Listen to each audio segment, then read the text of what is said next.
జగన్ 6 సంవత్సరాల తర్వాత ఈ రోజు కోర్టుకి అటెండ్ అయ్యారు. సో దీన్ని ఎలా తీసుకోవచ్చు? ఇప్పుడు అధికారం ఉన్న డబ్బున్న కోర్టును కూడా మేనేజ్ చేయొచ్చు అనే ఒక సూచన జగన్మోహన్ రెడ్డి గారు చేసినట్టుగా కనిపిస్తుంది. ఎందుకంటే కోర్టులకి న్యాయమూర్తులకి కూడా టైం ఇచ్చాడు అని చెప్పి అంటున్నారు. మరి అది ఎంతవరకు కరెక్టో నాకు తెలియదు, కానీ అది కరెక్ట్ అయితే రేపు పొద్దున్న న్యాయమూర్తులు కోర్టులు కూడా సమాధానం చెప్పాల్సిన అవసరం ఉంటుంది. ఎందుకంటే ప్రపంచంలో న్యాయ వ్యవస్థ అనేదే ప్రజల్ని కాపాడుతుందని చెప్పేసి, మన ఇండియాలో అయితే మరి ఎక్కువగా కాపాడుతుందని చెప్పేసి అందరూ నమ్మే విషయం. కానీ ఈవేళ జగన్మోహన్ రెడ్డి గారు 6 సంవత్సరాల తర్వాత కోర్టుకు వస్తూ సమయాన్ని కేటాయించారు. ఈ సమయం నుంచి 10:30 నుంచి 11:30 దాకా మాత్రమే ఉంటాను నేను కోర్టు ఆవరణలో, అప్పుడే విచారించండి, అప్పుడే సంతకం తీసుకోండి అని చెప్పాడట. ఆ రకంగానే ఆయన వచ్చాడు, వెళ్ళిపోయారు.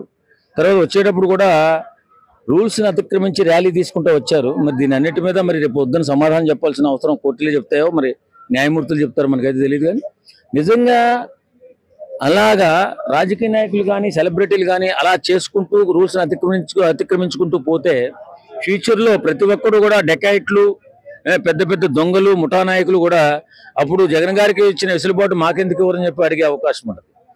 కాబట్టి కారణం ఏమై ఉంటుందో నాకైతే తెలియదు. మరి డబ్బు ప్రభావం చూపించిందా, లేకపోతే అధికార ప్రభావం చూపించిందా, లేకపోతే అతనే ప్రభావం చూపించాడా? ర్యాలీగా రావడం, కోర్టుల దగ్గర హంగామా చేయడం, ఇష్టానురీతిగా మాట్లాడడం, సమయాన్ని కోర్టులు కేటాయిస్తున్నానని చెప్పడం, ఇదంతా కూడా అహంకారపూరితమైన చర్య. ఇది రేపు పొద్దున బాధ్యత వహించాల్సింది కోర్టులు, న్యాయమూర్తులు వహించే ప్రమాదం ఉంది. కాబట్టి ఇలాంటి చర్యలు చేయకుండా ఉంటే బాగుంటుందని నేను అనుకుంటాను.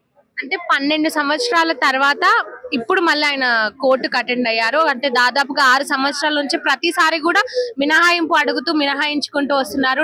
నేను కోర్టుకు హాజరు కాలని. అప్పుడేమో 5 సంవత్సరాల అధికారంలో ఉండి మళ్ళీ ఆ తర్వాత ఈ సంవత్సరన్నర కాల వ్యవధిలో కూడా అటెండ్ కమ్మని అడుగుతున్నా కూడా అటెండ్ కాలేదు. మరి ఇప్పుడు కూడా నేను ఇంత టైం మాత్రమే కేటాయిస్తాను, అంత టైం మాత్రమే కేటాయిస్తాను అని మాట్లాడడం, అసలు ఈ కేసు ఎంత వరకు వెళ్లే అవకాశం ఉందంటారు?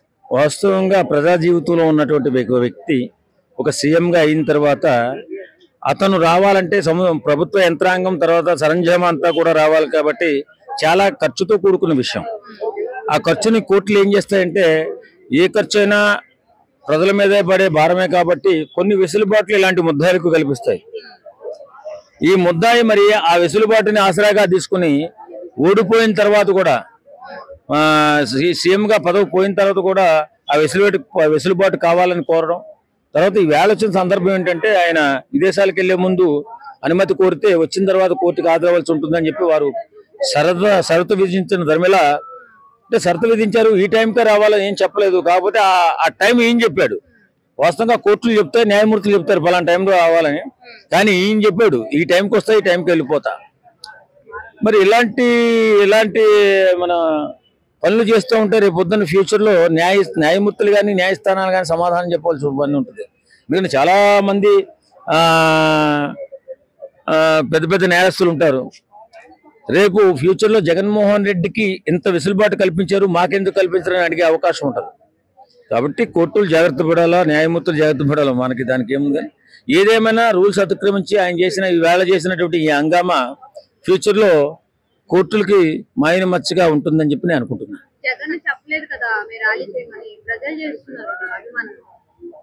అభిమానం పక్కన పెట్ట మా ప్రజలకు తెలియదా? వాళ్ళు అన్నం తింటలేదా? వాళ్ళకి తెలియదా రూల్స్ ఎక్కడ ఎలా ప్రవర్తన చేయాలో తెలియదా? కోర్టు ఇన్సిడెంట్ జరిగిన తర్వాత మనము చూస్తూ, అంటే ఇన్సిడెంట్ జరిగిన దాకా చూస్తూ ఊరుకోవాలన్నమాట. అక్కడ తొక్కిసలాట అడిగి అక్కడ కోర్టుల్లో ఏదైనా గందరగోళం జరిగి జగన్కి ఏమైనా అయితే ఎవడు బాధ్యత వహిస్తాడు? ర్యాలీ వేరమ్మా, ఇది ఏంటి కోర్టు అమ్మా? న్యాయస్థానాలు అంటే దేవాలయాలు. ఇష్టానుసారంగా ప్రవర్తిస్తాము, మా ఇష్టం వచ్చినట్టు ర్యాలీలు తీస్తాము, ఇష్టం వచ్చినట్టు మాట్లాడతాము, టైం కేటాయిస్తామంటే ఊరుకుంటుంది అనుకున్నా? కోర్టులు ఏమైనా ఊరుకుంటాయా? కాకపోతే ఏంటంటే తగిన సమయంలో తగిన బుద్ధి చెప్తాయి. రేపు ఫ్యూచర్లో కోర్టులు కూడా సమాధానం చెప్పవలసి వస్తుంది ఇలాంటి పనులు చేసినందువల్ల. జగన్కి ఇచ్చినటువంటి వెసులుబాటు మాకెందుకు ఇవ్వకూడదు అని చెప్పి పెద్ద పెద్ద నేరస్తులు వస్తారు. అప్పుడు ఆర్థిక నేరస్తులు ఇప్పుడు 100,000 కోట్ల రూపాయలు దోచేసి ఇష్టానుసారంగా మేము ర్యాలీలు తీసుకుని వస్తాం, అవి చేసుకుని వస్తాం, హంగామా చూపిస్తాం, నా బలం చూపిస్తానంటే కుదరదు. ఇక్కడ అది బయట వేరమ్మా, న్యాయస్థానాలు వేరు, బయట ప్రపంచం వేరు. న్యాయస్థానాల దగ్గరైనా కంట్రోల్ గా ఉండాలి. న్యాయస్థానాలు వీటన్నిటికీ అతీతం ఇవి. ఎందుకంటే అక్కడే జాగ్రత్తగా ఉండాలి. అందరికీ సమానమైనటువంటి న్యాయం జరిగేది అక్కడే. అక్కడ రూల్స్ ని అతిక్రమిస్తే రేపొద్దున సామాన్య జనం కూడా రూల్స్ ని అతిక్రమించే ప్రమాదం ఉంది. కాబట్టి ఆ ప్రమాదాన్ని దృష్టిలో పెట్టుకుని కంట్రోల్లో ఉండాల్సిన బాధ్యత ముద్దాయిలకు ఉంటుంది.